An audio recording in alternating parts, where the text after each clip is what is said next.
Çin'in casusluk faaliyetleri, stratejik kapsam ve detaylar. Mehmet Emin Hazret'in Çatışma ve İttifak, Amerika Birleşik Devletleri ve Çin, Yüzyıllık Bir Dans.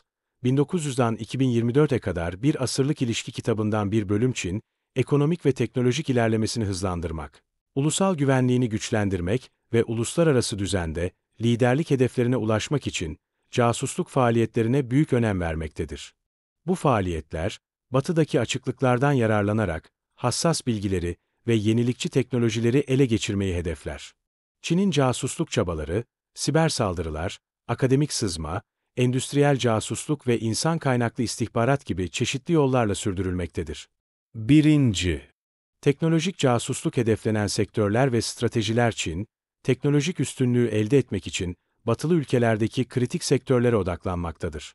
Bu sektörlerdeki casusluk faaliyetleri, hem ekonomik avantaj sağlamak, hem de askeri kapasitesini geliştirmek amacıyla yürütülmektedir.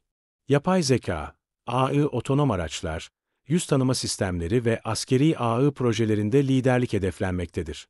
Amerika Birleşik Devletleri ve Avrupa'daki AI araştırmalarına yönelik siber saldırılar sıkça rapor edilmiştir.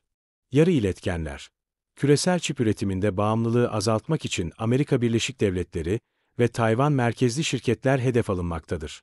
Kritik çip tasarımları ve üretim süreçlerini ele geçirme girişimleri yaygındır. Biyoteknoloji, Çin, COVID-19 sonrası dönemde biyomedikal inovasyonlarda liderliği hedefleyerek, Batı'daki laboratuvarlardan veri çalma girişimlerini artırmıştır. 5G ve iletişim teknolojileri, Huawei ve ZTE gibi şirketler aracılığıyla teknolojik üstünlük sağlanmaya çalışılmakta, bu süreçte siber casusluk taktikleri uygulanmaktadır. Yöntemler. Siber saldırılar. Çeşitli devlet destekli hacker grupları, hassas verileri ele geçirmek için şirketlere ve devlet kurumlarına sızmaktadır. Örnek, APT-10 gibi Çin merkezli siber grupların batılı şirketlere yönelik saldırıları. Ticari sırlar ve fikri mülkiyet hırsızlığı. İleri üretim teknolojileri, patentli ürün bilgileri ve ticari sırlar sistematik olarak hedef alınmaktadır. 2. Akademik ve endüstriyel casusluk. Araştırma enstitülerine sızma. Çin, Batı'daki üniversiteleri ve araştırma kurumlarını, çift amaçlı teknolojilere erişim sağlamak için sistematik bir şekilde hedef almaktadır. Hedeflenen alanlar: robotik, nanoteknoloji, uzay araştırmaları ve biyoteknoloji gibi hassas alanlar. Tovsant Talents Plan, Bin Yetenek Planı. Çin, yetenekli araştırmacıları işe almak için bu devlet destekli programı kullanmaktadır. Batılı üniversitelerdeki bilim insanlarını, yüksek maaşlar ve kaynaklarla cezbederek bilgi transferini sağlamaktadır. Endüstriyel casusluk taktikleri. Siber hırsızlık. Endüstriyel üretim süreçleri ve ticari sırlar, hacker grupları tarafından hedef alınmaktadır. Örnek, havacılık sektörü ve elektrikli araç teknolojileri üzerine yapılan siber saldırılar. İçeriden destek sağlama. Şirketlerdeki çalışanlar, tehdit veya teşvik yoluyla gizli bilgileri sızdırmaya yönlendirilmektedir. 3. Stratejik amaçlar, ekonomik ve teknolojik üstünlük. Batı'daki ileri teknolojileri elde ederek, ekonomik kalkınmayı hızlandırmak. Batılı şirketlere bağımlılığı azaltarak, Çin'in kendi teknolojik altyapısını güçlendirmek. Küresel güç dengelerini yeniden şekillendirme. Çin, casusluk faaliyetleriyle Amerika Birleşik Devletleri ve Batı liderliğindeki düzeni zayıflatmayı hedeflemektedir. Ele geçirilen teknolojilerle Çin, uluslararası ticarette ve askeri kapasitede üstünlük sağlamayı planlamaktadır. Ulusal güvenliği güçlendirme. Çin, elde ettiği teknolojileri askeri sistemlere entegre ederek stratejik caydırıcılığını artırmaktadır.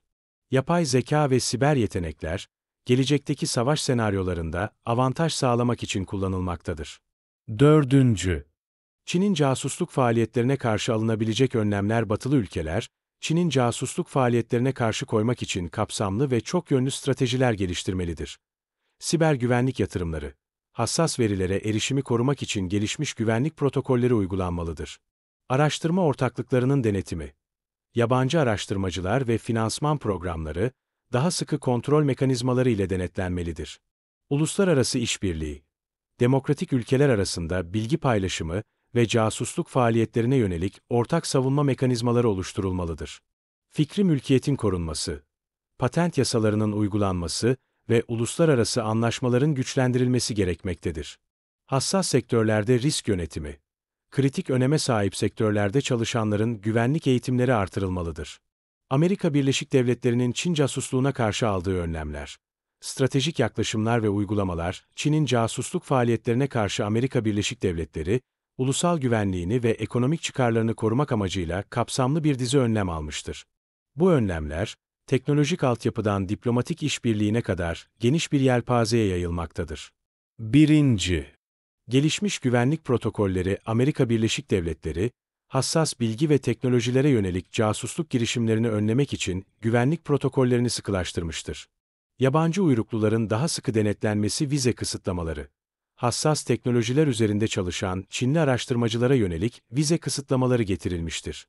Göçmenlik ve tarama süreçleri. Teknolojik ve akademik araştırma alanlarına erişim sağlayan yabancı uyrukluların geçmiş kontrolleri artırılmıştır. Araştırma tesislerinin korunması siber güvenlik yatırımları. Üniversiteler ve araştırma merkezlerinde siber güvenlik altyapısı güçlendirilmiştir. Erişim kontrolleri. Hassas laboratuvarlara ve projelere erişim sağlayan kişilere yönelik daha sıkı denetimler uygulanmaktadır. 2. Uluslararası İşbirliği Amerika Birleşik Devletleri, Çin'in küresel casusluk faaliyetlerini sınırlamak için müttefikleriyle koordineli bir yaklaşım benimsemiştir. Müttefiklerle ortaklıklar Beşgöz, FİVE-ES, İttifakı, Amerika Birleşik Devletleri, İngiltere, Kanada, Avustralya ve Yeni Zelanda arasında istihbarat paylaşımı artırılmıştır.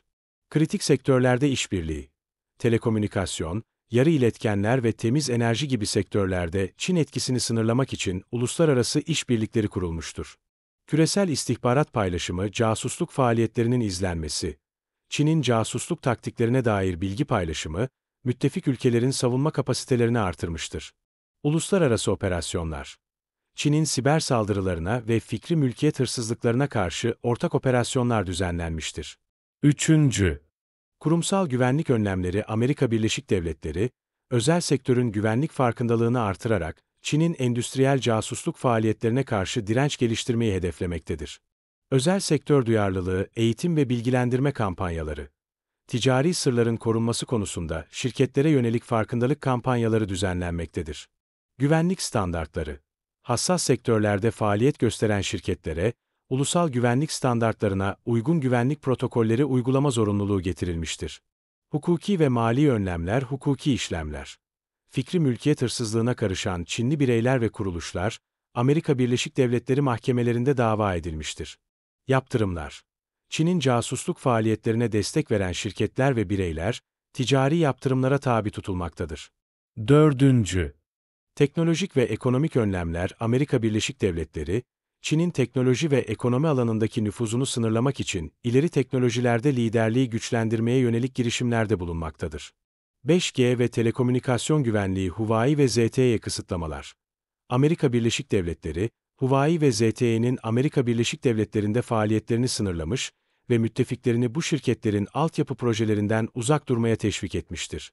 Tedarik zinciri çeşitlendirmesi kritik sektörlerde bağımlılığı azaltma, yarı iletken üretimi ve nadir toprak elementleri gibi sektörlerde, Çin dışındaki alternatif tedarikçilerle işbirliği yapılmıştır.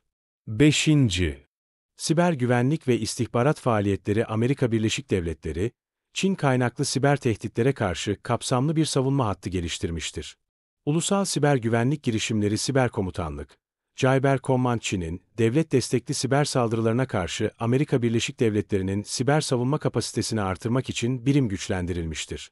Özel sektör işbirliği, özel sektörle işbirliği yapılarak kritik altyapılara yönelik siber saldırılara karşı ortak savunma mekanizmaları kurulmuştur.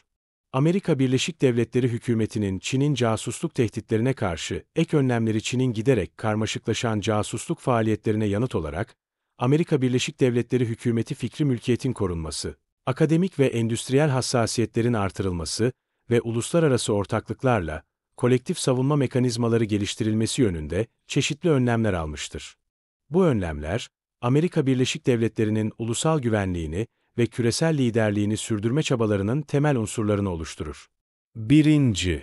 Artan denetim ve vize kısıtlamaları Amerika Birleşik Devletleri, Çin'den gelen öğrenci ve akademisyenlere yönelik denetim süreçlerini sıkılaştırarak, hassas teknolojilere ve fikri mülkiyetlere erişimi sınırlamayı hedeflemektedir.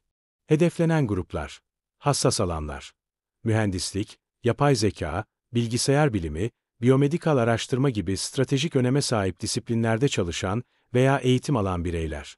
Askeri bağlantılar. Çin'in askeri-endüstriyel kompleksleri bağlantılı olduğu değerlendirilen bireyler.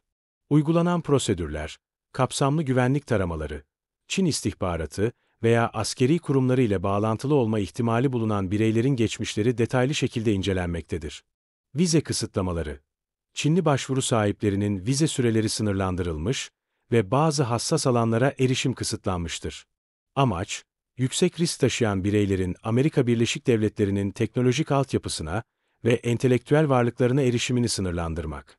İkinci, hukuki önlemler ve yaptırımlar. Amerika Birleşik Devletleri Adalet Bakanlığı, Çin'in casusluk faaliyetlerine yönelik cezai işlemleri artırmış ve bu faaliyetlere karışan bireyler ve kuruluşlara yönelik güçlü bir hukuki çerçeve oluşturmuştur.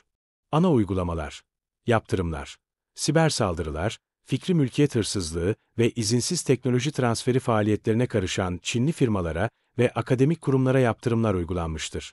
Hukuki davalar, çalınan ticari sırlar ve fikri mülkiyetler için bireylere ve şirketlere yönelik yüksek profilli davalar açılmıştır.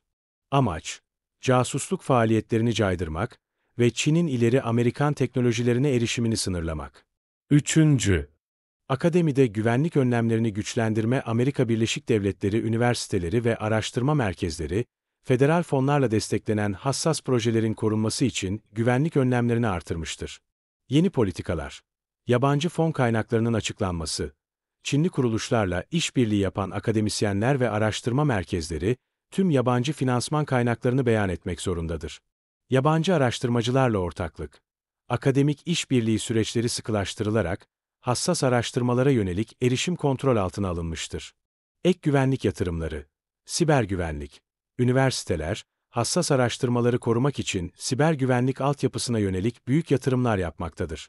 Eğitim programları, akademik personel, casusluk risklerini tespit etmek ve raporlamak için özel eğitimlere tabi tutulmaktadır. Dördüncü, tedarik zinciri güvenliği. Amerika Birleşik Devletleri, kritik sektörlerde Çin'e olan bağımlılığı azaltmak için tedarik zincirlerini yeniden yapılandırma çabalarına hız vermiştir. Yarı iletkenler ve teknoloji üretimi, yerel üretim. Amerika Birleşik Devletleri, yarı iletkenler gibi hassas teknolojilerin yerel üretimini teşvik etmek için mali destek ve teşvikler sunmaktadır. Uluslararası alternatifler. Çin dışındaki tedarikçileri destekleyerek kritik sektörlerde çeşitlilik sağlanmaktadır. Yaptırımlar ve ihracat kısıtlamaları.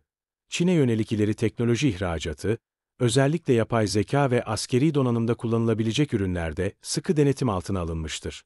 Beşinci, uluslararası işbirliği ve kolektif savunma mekanizmaları. Amerika Birleşik Devletleri, müttefik ülkelerle birlikte çalışarak Çin'in casusluk faaliyetlerini küresel düzeyde sınırlamayı hedeflemektedir. Müttefiklerle koordinasyon, FI ve ES ittifakı, Amerika Birleşik Devletleri, İngiltere, Kanada, Avustralya ve Yeni Zelanda arasındaki istihbarat paylaşımı artırılmıştır. Ortak siber güvenlik operasyonları, Çin'in siber tehditlerine karşı kolektif savunma mekanizmaları geliştirilmiştir. Küresel fikri mülkiyet koruma, uluslararası ticaret ve teknoloji transferi kurallarını sıkılaştırarak Çin'in fikri mülkiyet hırsızlığı faaliyetlerine karşı birleşik bir duruş sergilenmektedir. Sonuç ve çıkarımlar. Amerika Birleşik Devletleri'nin Çin'in casusluk tehditlerine karşı aldığı bu önlemler, şu hedeflere ulaşmayı amaçlamaktadır. Ulusal güvenliği koruma, kritik teknolojilere ve fikri mülkiyetlere yönelik tehditleri azaltmak. Ekonomik liderliği sürdürme, Amerika Birleşik Devletleri'nin küresel rekabet gücünü korumak ve artırmak. Demokratik normları güçlendirme, Çin'in otoriter uygulamalarına karşı demokratik ülkeler arasında dayanışmayı teşvik etmek. Bu bölüm devam edecektir.